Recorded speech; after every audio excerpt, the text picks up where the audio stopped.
Okay, question number 5. Find the value of each of the following unknowns in the figure.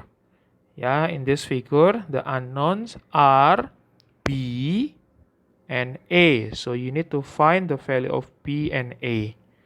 Yeah, how to do that?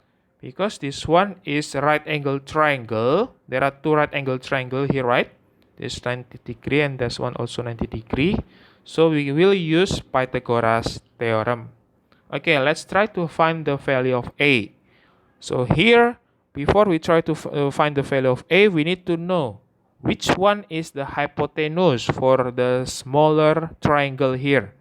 Yeah, because we know the 90 degree is here, 90 degree angle, yeah. So the hypotenuse always in front of 90 degree angle. So here. So this one is hypotenuse. Okay, yeah. So the line A or the A here is the hypotenuse actually. So using the Pythagoras theorem, we can write here for the smaller triangle, the Pythagoras theorem, A square is equal to hypotenuse square equal to 12 square, yeah, and then plus 5 square. This one is hypotenuse, right? If we want to find the A, so A equal to, you just need to make it square root, okay? Square root 12 square plus 5 square. So when you calculate, you have 12 square is 144 plus 5 square is 25. So A here is equal to square root of 169, which is 13. Yeah. So we have the value of A is equal to 13 centimeters. Okay, easy. Now comes to the line B. Line B also we use Pythagoras theorem. Before we use Pythagoras theorem, we need to decide which one is the hypotenuse. The hypotenuse here is always in front of 90 degree, yeah, remember? So the hypotenuse here is 21. So this one is the hypotenuse. Okay, so using the Pythagoras theorem, we can write 21 square equal to B square plus 12 square. Okay, yeah, so we have this. And then if you want to find B, so you need to move the plus 12 square to the other side, yeah. So you have 21 square minus 12 square equal to B square. Okay, so if you want to find the B, so you need to make a square root, yeah. So you move the square to the other side, becomes square. So square root of 21 square minus 12 square. So when you calculate, you have 21 square is square root of 21 square is 441 minus 12 square is 144. Yeah, equal to B. So what is B here? So I want to continue here, yeah. So B is equal to square root of, when we minus them, you get square root of 297. So when you have this, you need to try to make it in the simplest third, yeah. To make it simplest third, how you can do that? You can divide, yeah. You can make a division. Okay, we can use the factor 3, yeah. So 297, and then you can divide it by 3. You get what? 99, right? Then you divide it by 3 again, you get 33. So here 297, actually we can write it as 3 times 3 times 33. So because we have this one pair, yeah, one pair with the same number, so we can move the 3 here, because 3, yeah, move the 3 outside the square root. So because why? Because why, sir? Because 3 times 3 here is 9, right? The square root of 9 is 3. So 3 can go out here, and then the square root inside the square root there is still 33. So this is the answer for variable B, yeah, 3 square root of 33. Now question number 6.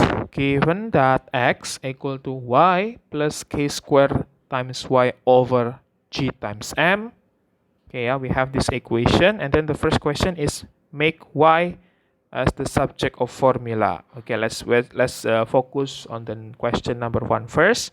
So make y as the subject of formula. Here we need to be careful, yeah, because we have two variables y. Okay, and we need when you try to make y as the subject of formula, you need to make y only one. You need to make y only one, and y need to be on one side alone. Okay, that's the meaning, yeah.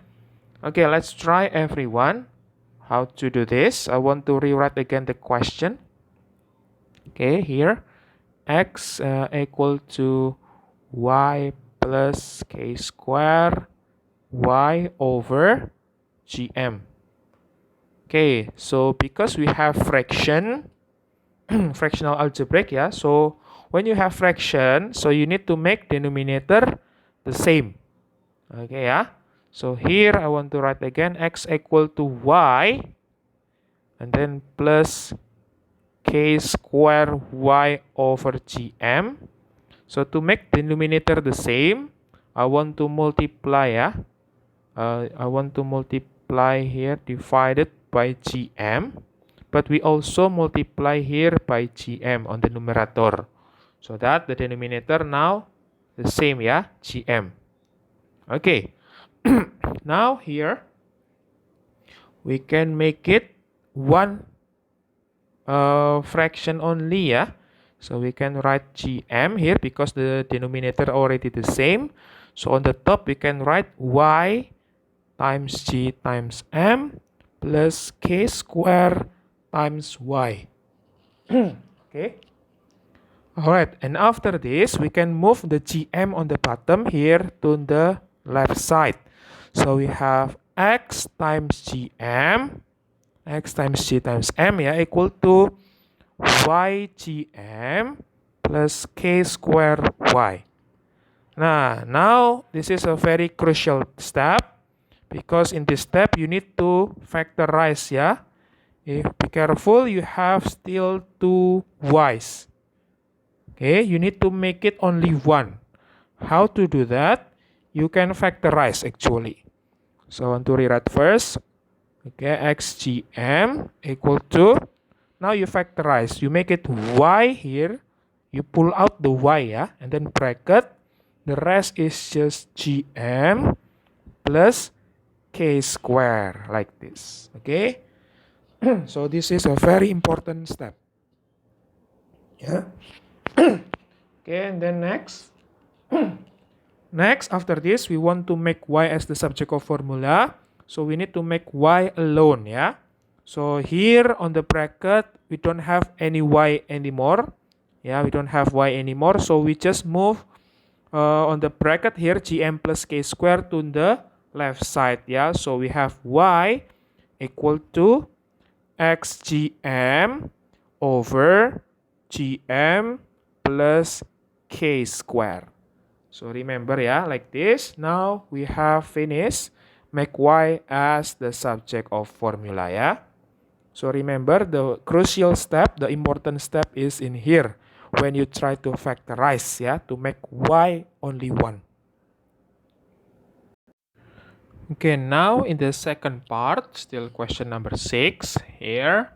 So we try to find the value of y when x equal to 5, k equal to 9, g equal to 3, and m equal to 4.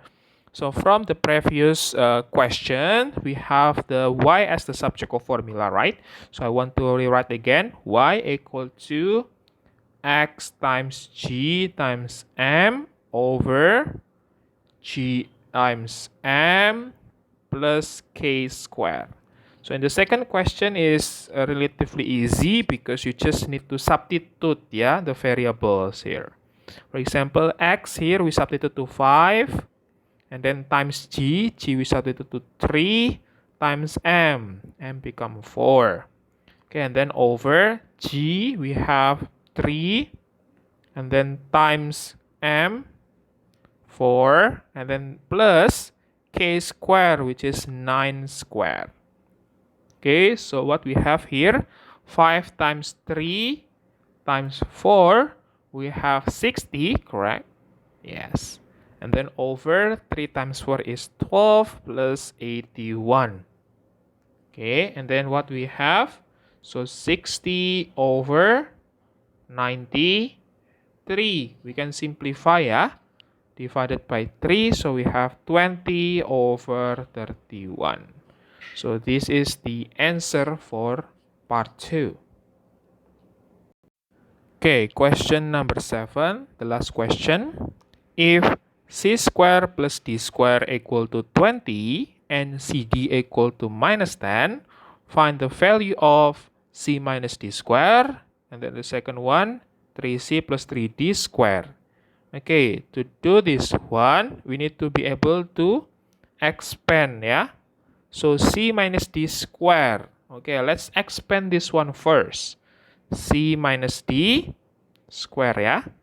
Okay, so we can expand this. How to expand? If you remember identity, it will be very good. Algebraic identity, yeah? But if you forget, in case you forget, you can just do something like this. C minus D times C minus D.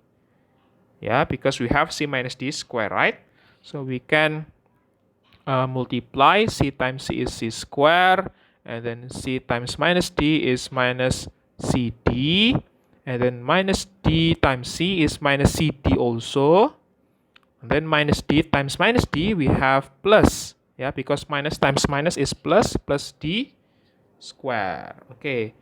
Oh, sorry, this one, CD. Yes. So from here, we can say C square, and then here minus CD, minus CD. So there are 2, yeah? 2 minus CD. So we can write minus 2CD and then plus D square. Okay? From here, the trick is you try to make D square close together with C square. So I just want to move, yeah? C square and then plus D square. Okay? It will not change the question actually. Will not change the equation. And then minus 2CD. Now here, we just rearrange actually. So as we know here in the question that C square plus D square equal to 20. So we can substitute here. Because C square plus D square is here, right? So we can substitute it to 20. And then minus 2 times C times CD. So CD here is minus 10. So 2 times minus 10. Okay? So what we have here is 20, and then minus 2 times minus 10, we have plus 20. So the answer will be 40. So that is for the first part. Okay, now for the second part. Okay, yeah, for the second part is 3c plus 3d square. This one also you need to expand. Okay. Alright, still the same, yeah. If you forget how to use identity, so you can still use something like this, 3c plus 3d, and then times 3c plus 3d. Okay, yeah, because 3c plus 3d square. So this one equal to what? So expand 3c times 3c, we have 9c square, and then 3c times 3d, so we have plus 9cd, correct? And then 3d plus 3c, so also plus 9cd or dc, yeah, but I want to keep the first alphabetic or in the alphabetic order, so I want to write cd the same. And then 3d times 3d, so we have plus 9d square. Okay, after we have this, we can combine, yeah, 9cd plus 9cd. So we got 18cd. So I want to write 9c square plus 18cd and then plus 9d square. Okay, so just like the first question, so we try to rearrange, yeah. So we have 9c square plus 9d square and then plus 18cd. Okay, here, but we still have 9, sir. Okay, we can factorize actually. 9 bracket c square plus d square. Okay, yeah, and then plus 18 cd. Okay, from the question, we have information that c square plus d square is equal to 20. So we can substitute, yeah, 9 times 20 and then plus 18 times cd. The cd is minus 10. Okay, so when we calculate, 9 times 20 is 180, and then 18 times minus 10 is minus 180. So it will be 0, yeah. So the answer is 0 for the second part.